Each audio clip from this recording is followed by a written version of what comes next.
o benfeitor Emmanuel. Nós já estamos, assim no caso, familiarizados com esse nome, né?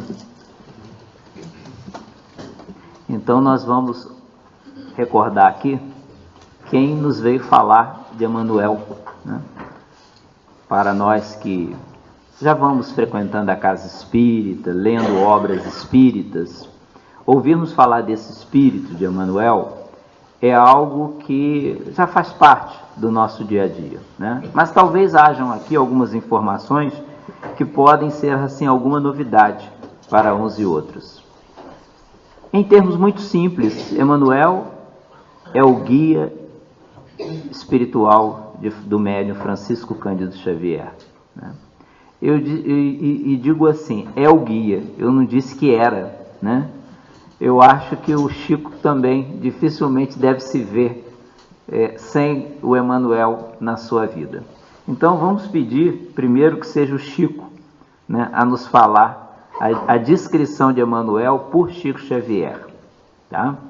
E Chico começa dizendo assim: lembro-me de que em 1931, numa de nossas reuniões habituais, vi a meu lado, pela primeira vez, o bondoso espírito Emmanuel. Eu psicografava, naquela época, as produções do primeiro livro mediúnico, recebido através de minhas humildes faculdades, e experimentava os sintomas de grave moléstia dos olhos.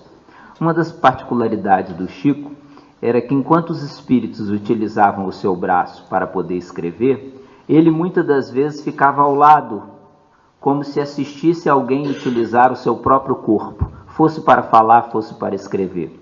E muitas das vezes ele via, identificava o próprio espírito que se utilizava do seu corpo físico para trazer as mensagens. Aí a descrição que ele dá pela primeira vez de Emmanuel. Nessa altura, esse primeiro livro, né, é o livro Parnaso de Além Túmulo, que foi um livro que foi uma verdadeira bomba, porque diziam que aquele rapaz com 17 anos de idade, com apenas a 4ª classe, não poderia apresentar tantos estilos literários numa obra só. Provavelmente aquilo não era dele, ou ele copiou de algum lugar, né?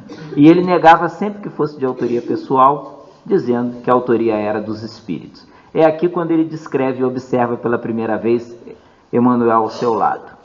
Na altura, ele desde muito cedo sofreu de um problema gravíssimo nos olhos, ficou cego totalmente de um dos olhos muito jovem, e era a altura em que ele observa. É curioso que o olho do corpo está ruim, né? O olho do espírito está perfeito, né?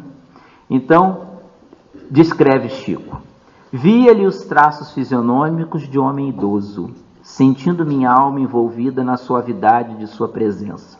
Mas o que mais me impressionava era que a generosa entidade se fazia visível para mim dentro de reflexos luminosos que tinham a forma de uma cruz. Às minhas perguntas naturais, respondeu o bondoso guia: descansa. Quando te sentires mais forte, pretendo colaborar igualmente na difusão da filosofia espiritualista. Tenho seguido sempre os teus passos, e só hoje me vês na tua existência de agora, mas os nossos espíritos se encontram unidos pelos laços mais santos da vida, e o sentimento afetivo que me impele para o teu coração tem suas raízes na noite profunda dos séculos. Palavras tão bonitas, né? Emmanuel se dirigindo ao Chico, né? Aqui nós encontramos a primeira descrição de Chico. E nós fomos buscar hoje, para que vocês pudessem perceber melhor, algumas reencarnações conhecidas.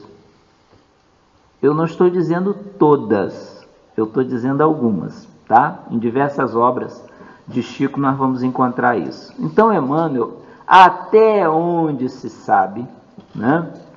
Nós vamos ver aí o retrato, está aí o Espírito Emmanuel. Vocês encontram alguns desses retratos trabalhados, né, colorido, vocês encontram alguns, né? Mas esse é o, digamos assim, o autor foi o Delpino Filho, ele foi auxiliado, o Chico foi descrevendo como era o espírito, porque o pintor não viu o espírito. Então o médium foi dizendo, olha, ele tem aparência assim, o cabelo é assim, os olhos são assim. E o Delpino Filho foi auxiliado por um pintor desencarnado que foi ajudando ele a compor aqui o retrato de Emmanuel. Aqui que o espírito, ele apresenta da forma como ele quer. Se ele quiser se apresentar como um velhinho, como um velhote, se apresenta como um velhote. Se quiser ser uma velhota, vai ser uma velhota. Se quiser ser um jovem, será um jovem. Se quiser ser uma mulher jovem, lindíssima, né, como muitas, né? Eu, quando morrer eu quero continuar linda, também pode se apresentar assim, tá bem? Vai depender do seu gosto. Porque o corpo periespiritual da entidade, ele é moldável. Conforme o grau de evolução do espírito, maior capacidade psíquica tem para moldar o seu perispírito. Então o espírito se apresenta do jeito que ele quer. Foi assim que ele se apresentou a Chico. E vocês vão observar por quê. Aqui, vocês estão vendo Emmanuel quando reencarnado como Públio Lentulus Cornélius, um senador romano. E o original desse quadro está no Grupo Espírita Luiz Gonzaga, na cidade de Pedro Leopoldo, no quarto onde o Chico nasceu. Tá bem? Quem quiser fazer turismo espiritual aí até o Brasil, lá na cidade de Pedro Leopoldo, no quarto que o Chico nasceu, está lá o quadro registrado. Né? Bonito, né? Muito bonito, né? Pois é. Então, das diversas encarnações, a primeira que se tem conhecimento na Terra data do século IV antes de Cristo. Do século IX antes de Cristo, tá? Seu nome era Simas, grão-sacerdote do templo de Amon-Ra, na antiga cidade egípcia de Tebas, tá? Foi reitor nessa reencarnação na escola de Tanis e pai da futura rainha Semíramis, do império da Assíria, da Babilônia, do Sumer e do Acade. A sua história se encontra no livro Semíramis, a rainha da Assíria, da Babilônia e do Sumer, por Camilo Rodrigues Chaves. Esse foi o autor que descreve aí essa figura, é a primeira encarnação de Emmanuel que se tem conhecimento, né? No século IX antes de Cristo, né? Então já imaginamos, né, o tempo em que nós já andamos a reencarnar. Apesar de que tem muita gente que diz que não vai voltar cá mais. Eu encontro muita gente que diz assim, eu não reencarno mais na Terra. Isso aqui está muito feio, está muito complicado, eu quero mundos mais adiantados. Depois, a segunda encarnação conhecida, tá bem?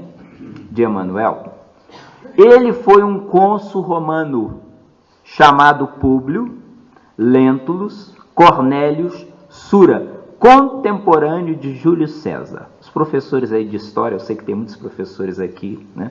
As pessoas que adoram história, né, ficam imaginando reencarnado naquela época, né? Eu sou apaixonado pelas vestes, sou apaixonado por aqueles palácios, eu reencarnado naquela época, né? Só que a gente se complicou um bocado, porque nós passamos certamente por lá. Nessa segunda encarnação, ele foi condenado à morte no ano 63 a.C. Eu falei no século IX, não é? No século IX a.C. e agora 63 anos antes de Jesus nascer. Tá bem? E ele reencarnou, essa é a segunda conhecida, ele reencarnou como bisneto dele próprio. Algumas pessoas perguntam, então o espírito pode voltar na mesma família? Pode. Pode voltar. E por vezes, com alguma frequência, isso acontece. Nós às vezes estamos recebendo, né, familiares na própria família que estão voltando, né, porque as necessidades ali continuam. Então, aí vocês já começam, agora eu já sei, já li esse livro. Aqui, né, a terceira encarnação conhecida foi como o cônsul romano Públio Lentulus Cornélius, tá? Ele foi bisneto dele. Você vê que ele foi senador romano e renasceu como senador romano. Nós tínhamos um companheiro lá no outro grupo espírita que dizia assim: nossa, imagino eu nessa vida que sou pobre, imagina se eu renasço outra vez como pobre outra vez. Já passei por tanto sofrimento, tanto trabalho duro, posso renascer? Também pode. Por que o espírito às vezes volta na mesma situação? Pensemos nisso. Porque, por vezes, ele não extraiu proveito daquela condição. O fato de voltar senador romano, assim, isso está bom para mim, que eu gosto de mandar, né? Imagina que vidão em Roma, naquela época, né? Mas nós vamos ver aí que isso representa também responsabilidade. Ele foi senador romano, foi bisneto do anterior, tá? E aí ele tem um encontro com Jesus de Nazaré. Aí as estruturas de Emanuel nunca mais foram a mesma. Ele foi casado, sua esposa chamava-se Lívia, ele apaixonado de amor por ela por ele. Ele, um homem muito orgulhoso, muito vaidoso da sua condição humana. Afinal de contas, ele era senador romano. E ser senador romano naquela época não era para qualquer um. E Lívia, que apesar de ser uma mulher que tinha oportunidade, pela condição do seu marido, de ter acesso a uma série de facilidades, era alguém que sentia na alma o apelo pela mensagem de Jesus de Nazaré. Então, através de uma das suas servas, ela ouviu dizer que Jesus estava na proximidade. Ela troca de indumentária, aquela sua indumentária, aquela sua roupa rica, né, com a da serva, e sai no alto da calada da noite para que pudesse ouvir Jesus de Nazaré. Estar em contato com aqueles que tinham sido curados, que tinham estabelecido diálogo com Jesus. E ela foi se tocando com aquela mensagem sedutora de Jesus, e Lívia nunca mais foi a mesma. Aos ouvidos de Públio Lentulus, a sua mulher, que saía a determinadas horas, sem dizer aonde ia e o que iria fazer, provavelmente, diziam as más línguas, que ela o estaria a trair. E ele, tomado de um orgulho, de uma vaidade única, começou a desconfiar da esposa, que lhe era fiel, que lhe era honesta. Entretanto, ele tem uma filha, chamava-se Flávia.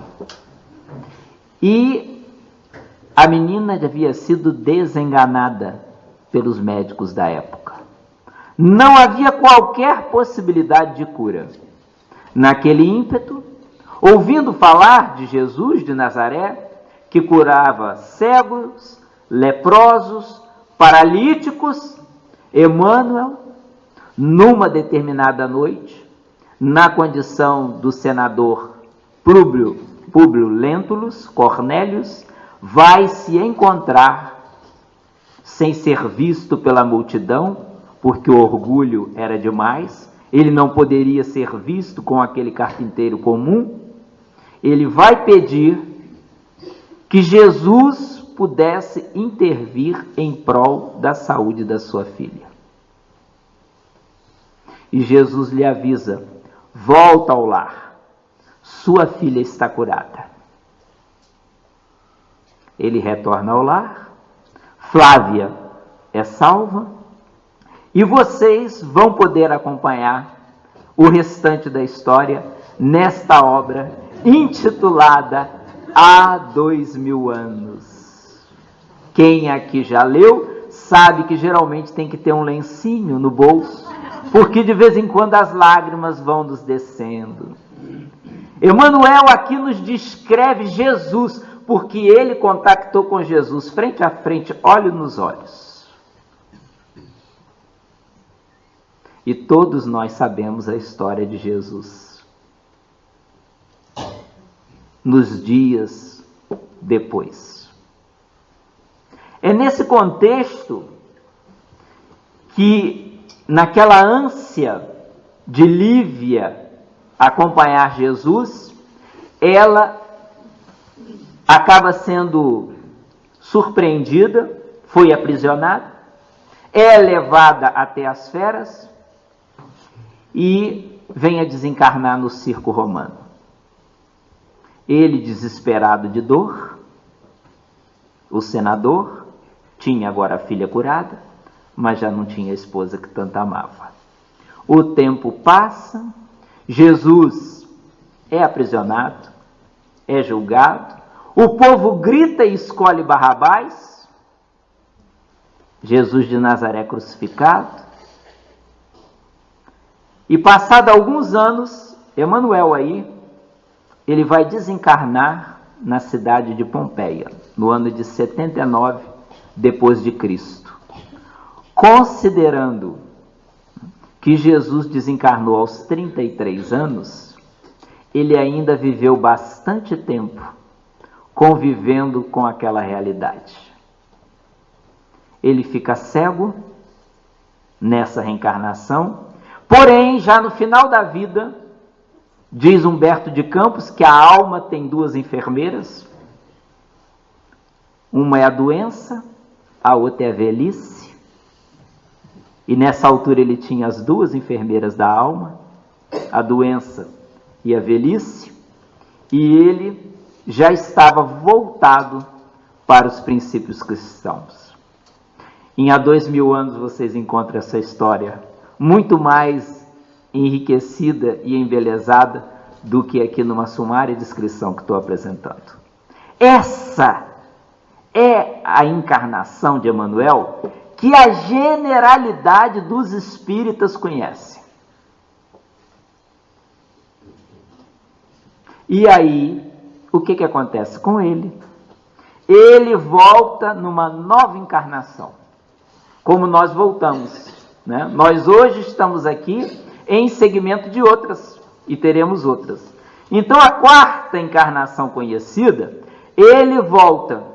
Ele que era senador romano, e ele agora reencarna como escravo, chamado Nestório. Nasce na cidade de Éfeso.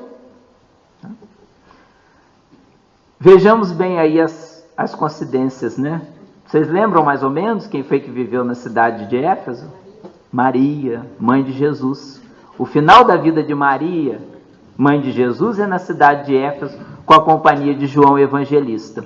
Então é lá na cidade de Éfeso, no ano 131 depois do Cristo. Vejam bem que nessa altura, ano 131 depois de Cristo, os cristãos ainda eram perseguidos. Tá? Foram mais de 300 anos de perseguição aos cristãos. Até que um dia os governantes da época, os romanos, nós não podemos continuar matando tanta gente. Vamos converter o cristianismo na religião do Estado.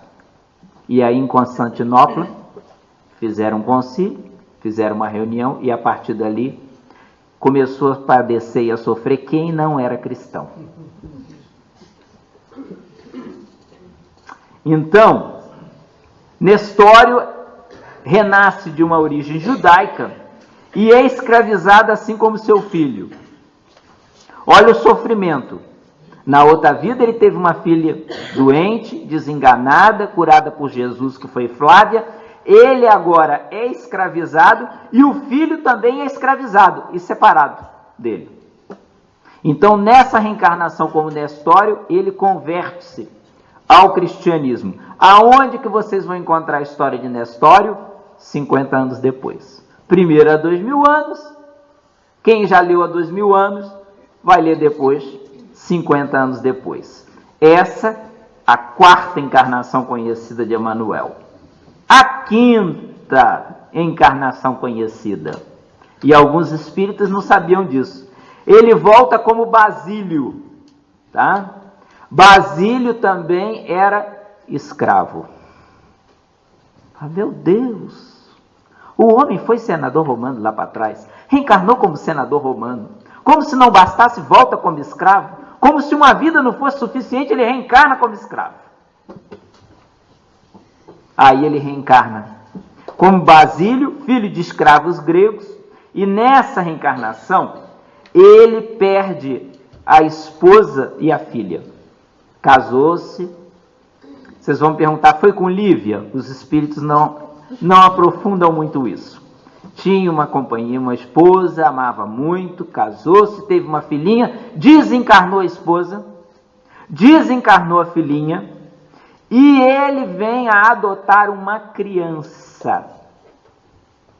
A criança estava lá colocada no cesto, foi abandonada, apareceu lá, e ele adotou e criou. Dizem alguns, que Flávia, de há 2000 anos, hipoteticamente seria uma das reencarnações de Chico Xavier. Outros já dizem que essa criança que ele adota seria uma das reencarnações de Chico Xavier. Essa relação de pai e de filho, né? Que a gente leva, né? Às vezes a gente perde um familiar querido, fica tão desolado. Perde uma pessoa que ama, a gente fica tão desconsolado, né? E o Espiritismo vem nos consolar o coração. Que além de a gente poder se reencontrar com eles, ainda continuaremos alimentando esses laços de amor por vidas a fio. Então, aonde que nós encontramos essa história de Basílio, como escravo? Numa das reencarnações de Emmanuel, Ave Cristo. O título é muito sugestivo. Sabe qual era a saudação na época? Nessa época, esse livro conta a história ali da região das Gálias, tá? Mediterrâneo, né? Aquela região ali, o sul da França, Espanha, Itália. Quem quiser saber como é que o Mediterrâneo era naquela época, tá bem? Encontra descrições belíssimas. Nessa época, quem mandava era César. Então as pessoas, ao saudarem-se, Ave César. E aí, numa alusão à saudação da época, Ave Cristo. Na cidade de Lyon, França, nós encontramos resquícios ainda do circo romano dessa época, ainda bastante marcado. Então, outra encarnação de Emmanuel, como São Remígio, bispo de Remis. Aí é na cidade de Lyon, já no ano 439. Veja bem que aí o cristianismo já era a religião do Estado, tá? Ele, como bispo, né, de Remis, foi considerado, segundo os historiadores, como o maior orador sacro do reino dos francos, pela sua especialidade em retórica e também considerado o apóstolo dos pagãos nas Gálias. Desencarnou, olha a curiosidade, aos 96 anos de idade. Nesta época. Viveu muito, não viveu? A gente quer sempre mais, né? Dos 100, 120 para frente, né? De preferência com saúde, né? A gente quer sempre mais. Mas veja bem que para a época, ele teve uma reencarnação bastante longa. E aqui nós encontramos ele que foi senador romano, foi escravo, novamente escravo, e ele aqui agora retorna como religioso. Tá? E observa porque há uma curiosidade, e nós vamos ver mais à frente. A sua 7ª encarnação, finalmente chegou Portugal. Já estamos em casa. Às vezes fico pensando comigo, o que deve determinar no mundo espiritual para você renascer num país A ou no país B. Para você renascer no país C e viver no D. Para você nascer numa terra e se deslocar para outra. Porque deve ter alguma fundamentação espiritual também, né? Então ele renasce como Padre Manuel da Nóbrega. Isso aqui que vocês estão vendo embaixo é o monumento. Sanfins fica ali, né, entre o Douro e o Minho. E foi a única cidade de Portugal que fez esse monumento ao Padre Manuel da Nóbrega. Tá? Ele, como já ouviram falar, teve uma atividade notável na história portuguesa e do mundo. E o que ele fez? Ele renasceu em 18 de outubro de 1517 e desencarna na cidade do Rio de Janeiro, também no dia 18 de outubro de 1530, ou seja, teve uma vida aí como 53 anos de idade. Está novo, né? Vocês não acham? Está novo, desencarnou novo, cedo. Não é assim? Pois é. E ele foi um sacerdote jesuíta português que chefiou a primeira missão dos jesuítas à América. Naquela época da expansão do Império Português, e uma das ideias era levar o cristianismo àqueles que não conheciam Jesus, que não conheciam os princípios do cristianismo. O Padre Manuel da Nóbrega vai fazer um trabalho no Ocidente semelhante ao que Francisco Xavier, outro missionário português, vai fazer no Oriente. E tem algumas particularidades na vida dele que deixam-nos bastante a pensar. Vocês sabem que ele estudou filosofia, formou-se, estudou na Universidade de Salamanca, depois estudou na Universidade de Coimbra, tão pertinho. E aí, o que ele pensou? Bem, meu sonho é ser professor, eu quero dar aulas. Então ele candidatou-se à Universidade de Coimbra. Chamaram, fizeram-lhe exame. O professor Hermano Saraiva, que conta bastante, conhece bastante desses detalhes, ele foi entrevistado, fez uma prova, tinha que defender uma tese, fez uma prova escrita, muito bem. Foi para a oral, foi chumbado. Mas ele era perseverante. Aí candidatou-se outra vez. Fez a prova escrita, foi aprovado. Quando chegou na oral, chumbaram. Por quê? O Padre Manuel da Nóbrega, segundo consta alguns historiadores, ele era gago. Ele tinha um problema de gagueira. E isso impediu que o aceitassem como professor na Universidade de Coimbra. Como ele tinha também a vertente religiosa, né? Ele falou, bem, deixa eu procurar uma outra finalidade para a minha vida. As expedições estavam se preparando, fizeram uma grande expedição para o Brasil. Ele segue para o Brasil e tem um trabalho notável no Brasil, tá? Porque aí aparece o grande apóstolo do Brasil. Ele, naquela altura, o Brasil sofria as invasões francesas. Às vezes a gente fica perguntando, como é que Portugal, um país tão pequeno, conseguiu manter a hegemonia daquele país tão grande? É ou não é? Já pararam para pensar? Quem quiser saber mais, tem aquele livro, Brasil, Coração do Mundo, Pátria do Evangelho. Os espíritos contam bastante história da realidade do mundo espiritual brasileiro e português ali. E o que acontece? Ele vai, ajuda no combate, na expulsão dos franceses, ajuda a fundar vilas, a estruturar, né? E ele tem um papel notável no combate à escravização dos índios. Emanuel, como Padre Manuel da Nóbrega, trabalha num processo de respeito ao próximo. Quando era senador romano, o que os romanos faziam? O que o Império Romano fazia? Escravizava. Ele agora já começa a trabalhar nesse processo. Tá? Ajudou a fundar a cidade de São Paulo com uma curiosidade. Sabe o que ele pensava?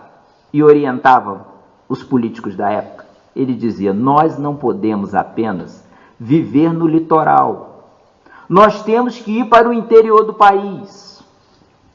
Então, ele começa a realizar um trabalho, dirige-se para hoje, onde nós conhecemos, né, ser a cidade de São Paulo, né? Congrega, porque com isso ele ganhou o carinho, o respeito, o amor da própria população indígena, e ele ali funda uma escola. E a cidade de São Paulo nasceu em torno de uma escola. A cidade de São Paulo inicialmente chamava-se Piratininga, que era um nome que os índios davam. E ele, em homenagem ao apóstolo dos gentios, resolve batizar a cidade de São Paulo, que curiosamente nasceu à volta de uma escola. Vocês estão juntando aí as informações da viagem espiritual desse espírito Emmanuel. Ainda bem que ele tinha um problema de gagueira, né? Porque se não tivesse, ele era admitido como professor, ficava por aqui, perdia-se esse grande apóstolo. Mas isso tem também nas entrelinhas lição para todos nós. Quantos de nós tiveram avessos na sua vida? Era para ir para aqui, não foram. Eram para ir para ali, acabaram por não ir. Tinha uma proposta de emprego garantida, acabaram sendo chamados. Estavam trabalhando, vivendo nessa terra, casaram-se com outro, foram para... Quantos de nós? Porque isso respeita-se também uma programação espiritual. A oitava encarnação conhecida, ele que andou por Portugal, pelo Brasil, aí ele volta a encarnar aqui na Europa, como Padre Damiano. Vocês já notaram como é que ele começou a reencarnar como padre, como religioso? Era senador romano, reencarnou como escravo, agora vem reencarnando como religioso. E ele reencarna aqui na Espanha, no ano de 1613. Vocês podem, quando quiserem fazer um pouquinho de turismo, de passeio, pegam aqui a A25, tá bem? Passam ali depois, né, a fronteira, Salamanca, e conheçam essa pitoresca e linda cidade de Ávila, tá bem? E lá, ele reside em Ávila, né, atua ali na igreja de São Vicente, e vai desencarnar em Paris. Por que ele foi desencarnar em Paris? Por causa de confusões e conflitos que haviam. Você vai observar a atuação de Emmanuel nesse livro, Renúncia, que será o nosso tema dentro de 15 dias, não é? Já adiantei aqui, não vou falar mais, tá bem? Nós vamos encontrar aí ele como Padre Damiano. Se vocês querem ver um religioso de encher o coração, vocês têm que conhecer o Padre Damiano. Emmanuel apresentando ali a doçura do Evangelho a todos nós nessa obra Renúncia. Nona encarnação conhecida. Já tem gente que está ficando cansado de ver Emmanuel reencarnar tantas vezes, né? Mas Jean-Jacques Tourville, século XVIII, na França. Foi um educador da nobreza e prelado católico romano no período anterior à Revolução Francesa. Na reencarnação anterior, ele viveu na Espanha e vai desencarnar onde? Na França. Agora, ele está na França e vai desencarnar onde? Na Espanha. Por quê? Porque na época da Revolução Francesa, um grande combate e perseguição que ocorreu historicamente foi para com os religiosos. E nessa altura, ele que trabalhou como educador, como uma pessoa dedicada dentro da sua missão, ele acabou também sofrendo perseguições. Mas ele voltou. Apesar de se estarem cansados, ele voltou. E ele reencarna, a 10ª reencarnação conhecida. Ele reencarna como o Padre Amaro. Foi um humilde sacerdote católico que viveu entre o século XIX e século XX. Ele viveu no estado brasileiro do Pará, lá no norte do Brasil, lá para cima, e posteriormente ele desloca-se até o Rio de Janeiro. E nessa reencarnação, ele dedica-se à pregação do Evangelho e teve a oportunidade de ter um contato direto com o doutor Bezerra de Menezes. A gente vai olhando, meu Deus do céu, que espírito dedicado. Outra vez como religioso, né? Outra vez como religioso. Pois é, e aí, para que a gente possa... O Chico disse certa feita que o Emmanuel fez parte também da falange do Espírito da Verdade. Quando vocês pegam o Evangelho segundo o Espiritismo e vocês encontram lá o Espírito de Verdade, tá? O Espírito de Verdade não é um Espírito único. O Espírito de Verdade é uma falange, é um grupo de entidades venerandas que, através das suas mensagens, nos trouxeram aquelas informações que nós temos no Livro dos Espíritos, no Evangelho segundo o Espiritismo, no Livro dos Médiuns e assim por diante. E ele trouxe à Terra, na descrição dele, o cristianismo restaurado, numa definição dele próprio acerca da doutrina espírita. Vocês que têm o Evangelho segundo o Espiritismo em casa, tá bem? Poderão encontrar uma mensagem intitulada O Egoísmo, está no capítulo 11, item 11. E essa mensagem é de Emmanuel, desencarnado, colaborando com Allan Kardec, trazendo as suas mensagens. Hoje, quando eu cheguei aqui, alguém falou: o Emmanuel está reencarnado, não está? Vocês sabiam? Se não sabiam, agora ficam a saber. Segundo informações do próprio Francisco Cândido Xavier. Emmanuel está reencarnado. A gente começa a observar a trajetória desse espírito, né? Porque muitos de nós dizemos assim: eu vou trabalhar muito nessa vida, eu vou trabalhar muito essa reencarnação, para mim não precisar voltar mais aqui. Aí eu fico só do lado de lá, vou trabalhando, vou resolvendo. E a gente vê espíritos como André Luiz, como Maria João de Deus, que foi a mãe de Chico Xavier, como Emmanuel, reencarnando, voltando. Por que esses espíritos estão voltando? Esses espíritos estão voltando porque eles se encontram comprometidos com esse nosso momento de transição planetária, de melhorar o panorama espiritual do planeta Terra. Observemos, quando nós voltamos aqui no tempo e observamos Emmanuel aqui como Públio Lentulus Cornélios, Veja bem, primeira encarnação conhecida, senador romano. Uma vida provavelmente boa, né? Segundo, ele volta como cônsul romano. Terceiro, há 2000 anos. E o que me chama mais atenção de Emmanuel, fazendo um pouco uma retrospectiva e até uma análise da vida de Emmanuel com as nossas vidas também, vemos que Emmanuel teve um contato direto com Jesus. Nós estudamos reencarnação, ouvimos falar que o espírito volta a nascer, ouvimos falar, mas será que nós já raciocinamos, que nós já pensamos, que nós já estivemos aqui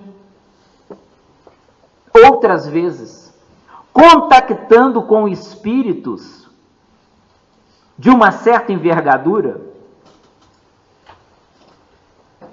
Emmanuel teve a filha curada por Jesus. Quando Jesus foi preso, Pilatos lavou as mãos. Em virtude da sua vaidade, do seu orgulho pessoal, ele nada fez. Ele encerra a sua trajetória aqui, já sem a luz dos olhos físicos, cego. E ele viu Jesus, que curava cegos. Ele era um homem de poder. Ele poderia tentar qualquer coisa. Não crucifiquem-se, não crucifiquem esse homem. Ele é justo, ele é bom. Ninguém, não apareceu ninguém.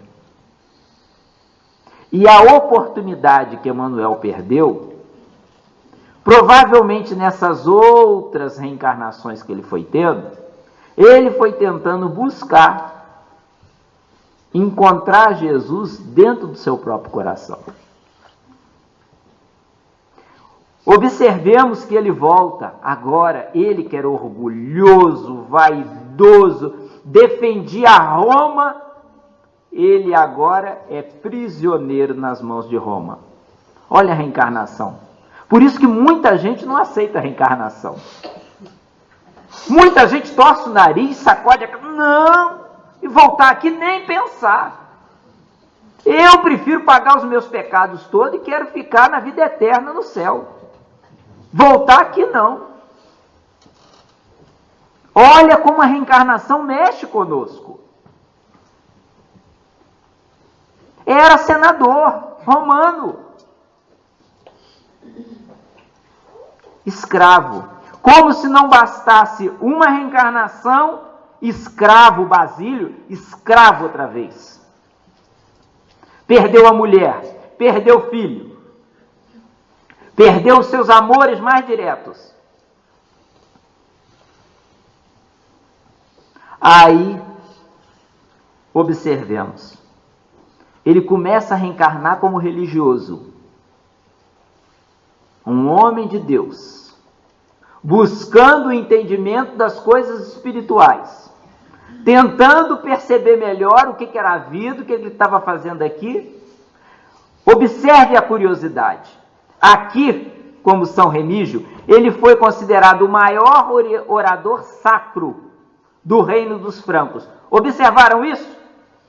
Olha a reencarnação seguinte como Manuel da Nóbrega, que não ficou aqui na Universidade de Coimbra, segundo apontamentos históricos, porque ele tinha problema de gagueira. Assim, como é que pode?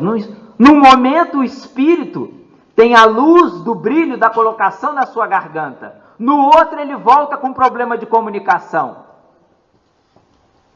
Será que aqui ele trazia o fato de ter silenciado naquele instante do Calvário? A gente observa que, como senador romano, Roma, quando o Império Romano entrava em conflito com um povo, os homens eles matavam, As mulheres e as crianças eles escravizavam e levavam ao mercado, aprisionados, para que pudessem ser comprados no dia seguinte. Meu Deus, mas isso aconteceu. Não é o Espiritismo que está dizendo isso? Está nos livros de história. Aí a gente observa como uma criatura, novamente um homem de Deus, que vai até o Brasil, desenvolve um trabalho notável, funda, conforme mencionei, uma cidade à volta de uma escola, e ele fundou a maior cidade do hemisfério sul, na América. Atualmente, Portugal inteiro tem 10 milhões de habitantes. A cidade de Grande São Paulo hoje tem 20 milhões de habitantes. Não sei onde cabe tanta gente. 20 milhões de habitantes. Você anda 100 quilômetros dentro da cidade. Faz Lisboa-Porto, está dentro da mesma cidade. Fundada aí por Emmanuel.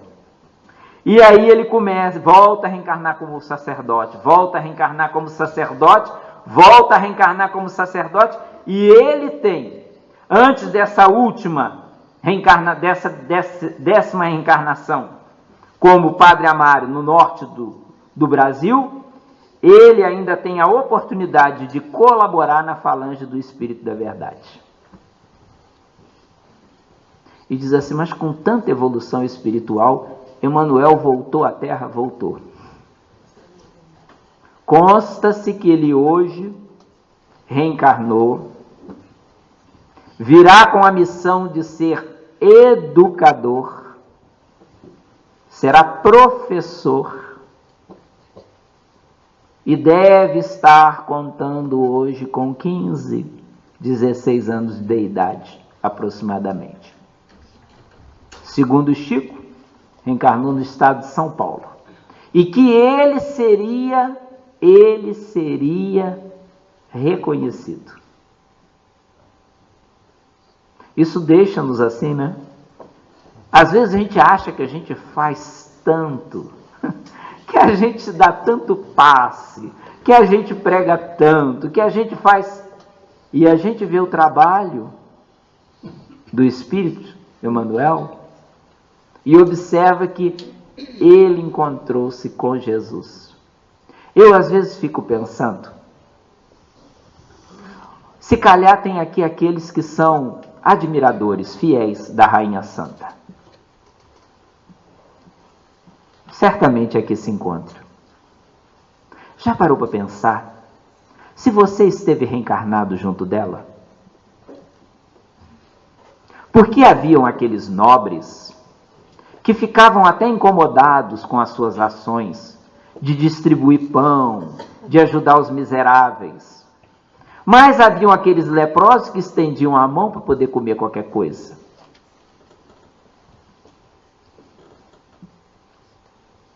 Talvez você seja apaixonado por Antônio de Lisboa. Será que você esteve reencarnado ao lado dele? Será que quando ele pregava, você parava para ouvir e dava alguma atenção? Ou virava as costas e ia cuidar da sua vida, que você tinha mais o que fazer?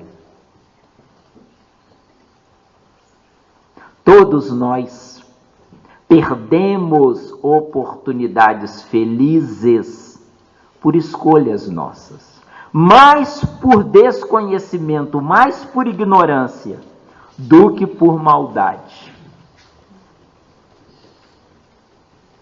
E isso deve nos servir, essa atitude de Emmanuel, deve nos servir, essas reencarnações, dessa atitude do benfeitor, deve nos servir como estímulo para o trabalho e para a evolução. Olharmos para a dor, olharmos para o sofrimento, olharmos para as nossas lutas, para os nossos conflitos, como degraus de nossa ascensão espiritual, sem qualquer gênero de desânimo. Que ele, na sua tarefa abençoada, de vir trabalhar no campo da educação, que é uma necessidade, já não diríamos de um país, de uma terra, de um povo, uma necessidade da humanidade, possa nos trazer as luzes de entendimento espiritual que todos nós precisamos. Às vezes nós ficamos com tanta vontade de lembrar o passado. Eu queria fazer uma regressão. Eu queria saber o que eu fui. Eu queria saber o que eu fiz. Veja o que você está fazendo agora. Veja como você está agindo hoje. Não será difícil você descobrir. Então que nós possamos nos tomar de coragem, abraçar a reencarnação como uma realidade em nossas vidas e fazermos o nosso melhor. Se espíritos como Emmanuel estão aí, quem somos nós para dizer que não vamos voltar aqui? Vamos fazer a nossa prece.